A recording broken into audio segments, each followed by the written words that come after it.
मर्यादाएं अपने आप बांधिए, लक्ष्मण रेखाएं खींचिए, और लक्ष्मण रेखा यदि कोई बाहर से खींचेगा तो वो टूट जाएगी, लेकिन लक्ष्मण रेखाएं यदि अपने आप निर्मित होंगी तो व्यक्ति संयम की उन रेखाओं को स्वयं स्वीकार करेगा। बाहर से दिए हुए विचार, उनके पालन का बार बार शासकीय चिंतन व्यक्ति के लिए कई बार दंड स्वरूप हो जाता है। लेकिन श्रीमद् भागवत की पवित्र कथा सुनते सुनते, जैसा मध्याह्न में आपने विचार किया था, सुना था आचार्य जी के श्रीमुख से कि एक कथा में एक नियम छोटा सा कोई ले ले और उसका पालन करने का अभ्यास करें। फिर कुछ दिनों के बाद किसी महात्मा का, किसी संत का प्रवचन सुने, उसमें से कोई छोटा सा एक गुण अपने आप ले लें।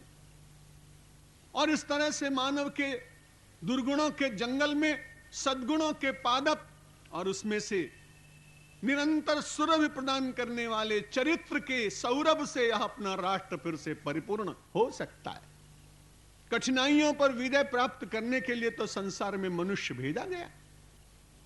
यदि हम ये कहें कि काल बड़ा कठिन है, निश्चित रूप से काल कठिन, बहुत विपरीत वातावरण है, लेकिन इन सब के बीच में अपनी सत्व शक्ति को जागृत करने का यदि मानव प्रयत्न करे तो परमात्मा का अंश होने के कारण उसमें शक्ति बहुत।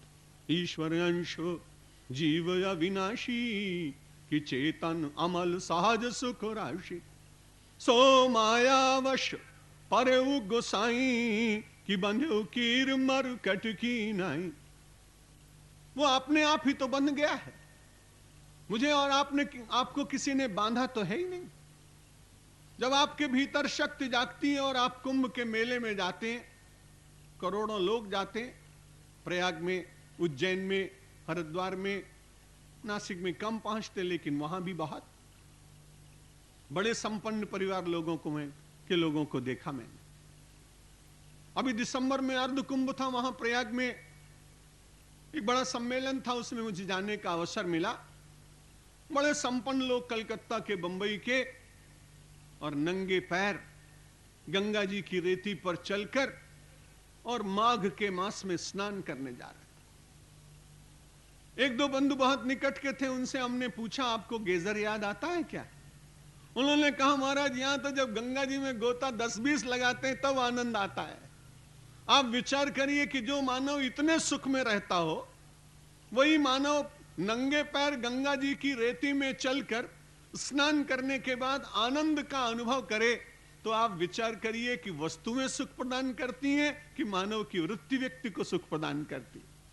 सबसे बड़ा कारण मानव का मन, और उस मानव के मन को सत्संगों के द्वारा और पवित्र श्रीमद् भागवत की कथा के द्वारा परिवर्तन मिलता है। धीरे धीरे परिवर्तन मिलता है, और जो धीरे धीरे परिवर्तन आता है उसको व्यक्ति सहज रूप से स्वीकार भी कर सकता है। जिन लोगों को व्यसनों की आदत है, वो व्यसनी भी केवल एक दिन में नहीं बन गए।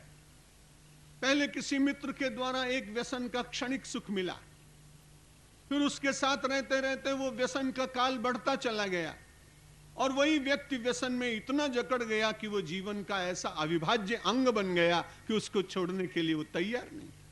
ठीक इसी प्रकार से पहले एक बार सत्संग में गया, फिर दूसरी बार सत्संग में गया, फिर तीसरी बार कोई अपने आप नियम लेकर जीवन में जीने का प्रयत्न करने लगा, और वही व्यक्ति इतना धार्मिक और इतना तपस्वी हुआ कि उसको देखकर लोगों के मन में विचार आया कि मैं भी ऐसा जीवन जीऊं।